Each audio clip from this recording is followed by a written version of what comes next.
अतिक्रमणामुळे आज गाडी तुम्ही जोरात चालूच शकत नाही। आज आम्हाला भीती आलेली आहे की आमच्या घरच्या माता भगिनी आम्ही घराच्या बाहेर जायचे की नाही जायचं। अमरावती शहर एक गजबजलेलं शहर आहे।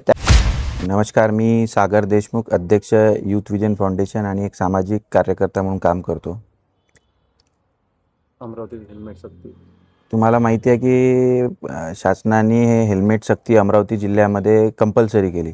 पण माझं असं मत आहे की हेल्मेट सक्ती तर ठीक आहे, आवश्यक आहेच, कारण की तुम्ही एका हिशोबाने पाहिलं की एखाद्या माणसाचा जीव वाचवण्यासाठी हेल्मेट हे खूप चांगल्या पद्धतीने काम करतं। पण ते हेल्मेट कुठल्या क्वालिटीचं असलं पाहिजे, त्याचे काय प्रमाण असले पाहिजे, हे सुद्धा RTOनी मला असं वाटते प्रमाणित केले पाहिजे की जेणेकरून जे आज बाजारामध्ये डुप्लिकेट हेल्मेटसुद्धा विकल्या चाललेलं आहे त्याच्यावर कुठेतरी अंकुश लागेल आणि एक खऱ्या अर्थाने जे हेल्मेट काम करते, एक माणसाचा जीव वाचवण्याचं काम करते, ते कुठेतरी ते साध्य होईल, तेव्हाच ते हेल्मेट सक्ती कुठेतरी होऊन राहिली, आपण असं बघू शकतो। पण तुम्ही बघत असाल की अमरावतीसारख्या एक वर्तुळात म्हणजे गजबजलेल्या शहरामध्ये हेल्मेट सक्ती किती आवश्यक आहे हे सुद्धा आपण बघितलं पाहिजे। कारण की एक 5-10 किलोमीटरच्या रेडियसमध्ये अमरावती शहर हे संपतं।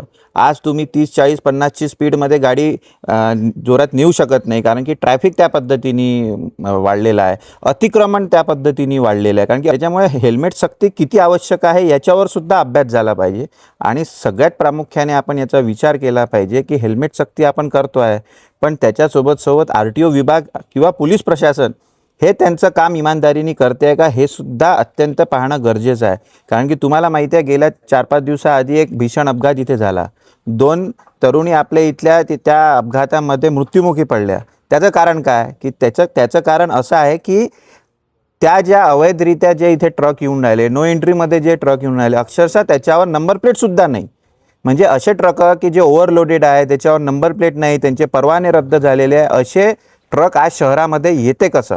तर याचा सगळ्यात मोठा प्रश्नचिन्ह निर्माण होते RTO ऑफिसवर। कारण की RTO ऑफिस आणि पोलीस प्रशासन हे दोघांच्या संमताने हे ट्रक अमरावती शहरामध्ये येऊच शकत नाही। आता तुम्ही उपाययोजना करून काय फायदा, जेव्हा 2 आमच्या अमरावतीच्या तरुणींचा त्याच्यात जीव गेला आणि आता तुम्ही उपाययोजना करत आहे, तर त्याला अर्थ काय? पण ह्याही उपाययोजना तुम्ही किती दिवस चालवता त्याच्यावरही डिपेंडेंट आहे। तुम्ही किती आतापर्यंत किती तुम्ही बघत असाल RTOकडनं वारंवार हे चालवल्या जाते की बा तुम्ही टिबल सीट असेल तर तुमचं चलान फाडल्या जाते। एखाद्यानी RTOचे म्हणजे ते पोलीस प्रशासनाच्या ज्या काही नियमित नियम राहतात त्याच्या पलीकडे जाऊन ते चलान फाडत असतात। पण तुम्ही आतापर्यंत किती मोठ्या वाहनावर कारवाई केली? आज तुम्ही बघत असाल ट्रॅव्हल्स पंजाबराव देशमुखच्या आपल्या चौकामध्ये म्हणजे पंचवटी चौकामध्ये मोठ्या प्रमाणामध्ये ट्रॅव्हल्स आतमध्ये येतात। तुम्ही राजापेठ चौकात, राजापेठ बस स्टँडवर तुम्ही पाहत असाल मोठ्या प्रमाणात अवैधरित्या ट्रॅव्हल्स तिथून जातात। तुम्ही बस स्टँडवर बघत असाल तिथे सुद्धा अवैधरित्या ट्रॅव्हल्स तिथून सुद्धा जातात। मग याला परवानगी भेटते कुठून?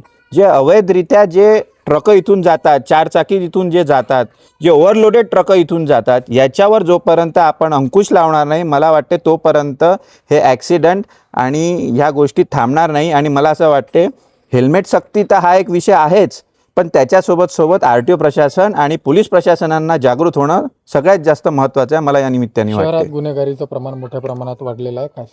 गुन्हेगारीचं प्रमाणावर मी तुम्हाला एकच सांगेल की मोठ्या प्रमाणात तुम्ही बघत असाल MD ड्रग्ज, चरस, गांजा, दारू याचं अवैधरित्याचं प्रमाण इतकं जास्त वाढलेलं आहे शहरामध्ये की त्याचाच सेवन करून हे जे आज नाबालिग पोरं आहे हे त्याच्या स्वाधीन जाऊन ह्या अपराध करतात आणि त्यांना स्वतःलाच भान राहत नाही की आपण काय करतो आणि काय नाही करतो। मला असं वाटतं की ज्यावेळेस आपण ह्या MD ड्रग्जवर असो, चरस असो, गांजा असो की जे काही नशेचे पदार्थ आहेत, जोपर्यंत आपण त्याच्यावर प्रामुख्याने कारवाई करणार नाही, त्याच्यावर जोपर्यंत पोलीस प्रशासन बोलणार नाही किंवा त्याच्यावर कारवाई करणार नाही, तोपर्यंत मला असं वाटते हा गुन्हेगारपणा थांबणार नाही। आणि मला असं वाटते कुठेतरी गुन्हेगारी थांबवायची असेल तर जे आज हिस्ट्री शीटर आहेत, जे शहरामध्ये नामांकित गुंडे आहे, त्यांची परेड पोलीस प्रशासनाने लावली पाहिजे, त्यांची वचक पोलीस प्रशासनाची त्या गुंड्यांवर राहिली पाहिजे।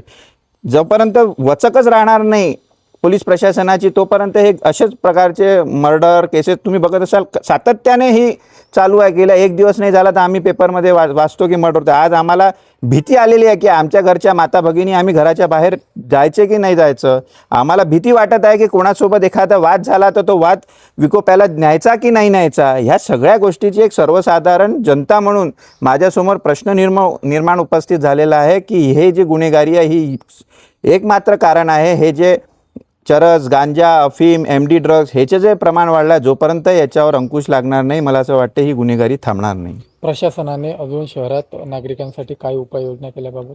मी उपाययोजना तेच सांगेल. समजा आता RTO संदर्भातला आपण विषय घेतला, यांनी चौकात यांनी चौक्या लावल्या आहे, पण ह्या सातत्याने अशाच चौक्या राहिल्या पाहिजे. जे मोठे वाहन आहे यांच्या डॉक्युमेंटची तपासणी झाली पाहिजे.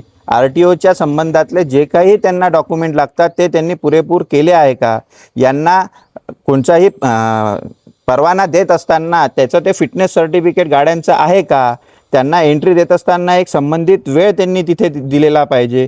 आता तर एक नवीनच प्रकार आम्ही ऐकला होता की RTOनी काहीतरी 20-25 ट्रकांना अवैधरित्या परवानगी दिली होती शहरामध्ये यायचे. म्हणजे बाकीच्या लोकांना बंदी, एक स्पेसिफिक व्यक्तीला त्याच्यात तुम्ही सूट दिली होती. हा कोणचा गोळबंडाळ RTOच्या माध्यमात याचासुद्धा तपास झाला पाहिजे असं मला वाटते.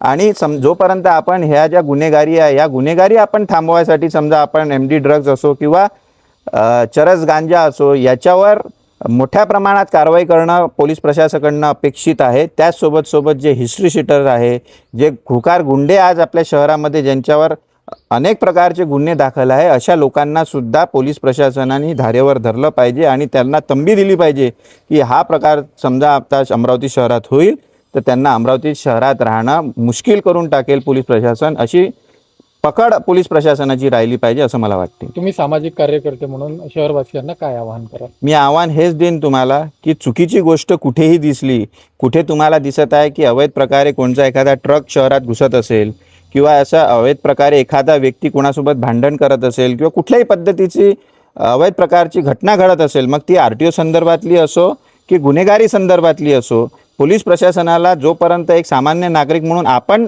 पुढाकार घेऊन पोलीस प्रशासनाला सांगणार नाही, आपली तक्रार नोंदवणार नाही, तोपर्यंत हे अशाच प्रकारच्या घटना अमरावती शहरात होत राहील.